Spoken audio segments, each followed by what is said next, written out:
Charlotte was a successful businesswoman in her early 30s. She had a thriving career, a beautiful home, and a supportive group of friends. However, there was one thing that Charlotte struggled with that nobody knew about.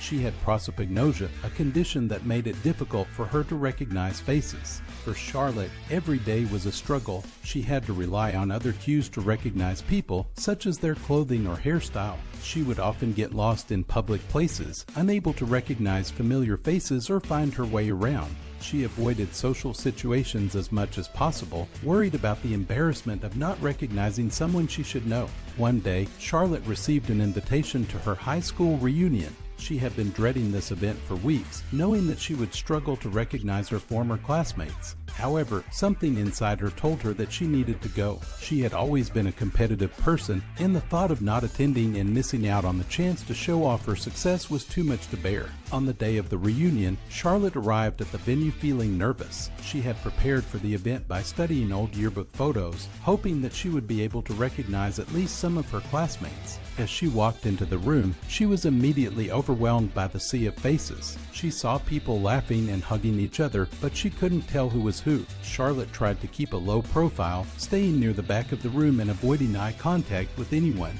She didn't want to risk embarrassing herself by not recognizing someone she should know. However, as the night wore on, she found herself feeling increasingly isolated and alone.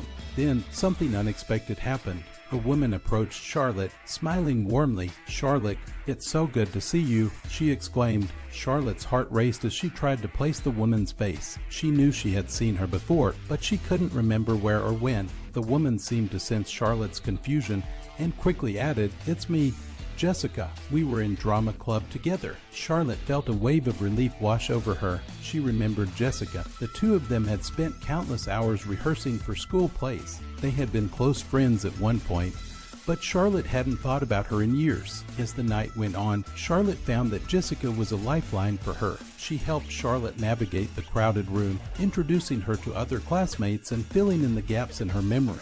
With Jessica by her side, Charlotte was able to relax and enjoy the reunion. As the night drew to a close, Charlotte realized that she had underestimated the power of friendship. She had always thought of prosopagnosia as a burden, something that made her different from other people. But in that moment, she saw how her condition had also brought her closer to the people who truly cared about her. As she said goodbye to Jessica and the other classmates, Charlotte felt a sense of gratitude wash over her. She knew that her life would always be challenging, but she also knew that she was not alone. She had people in her life who accepted her for who she was, prosopagnosia and all.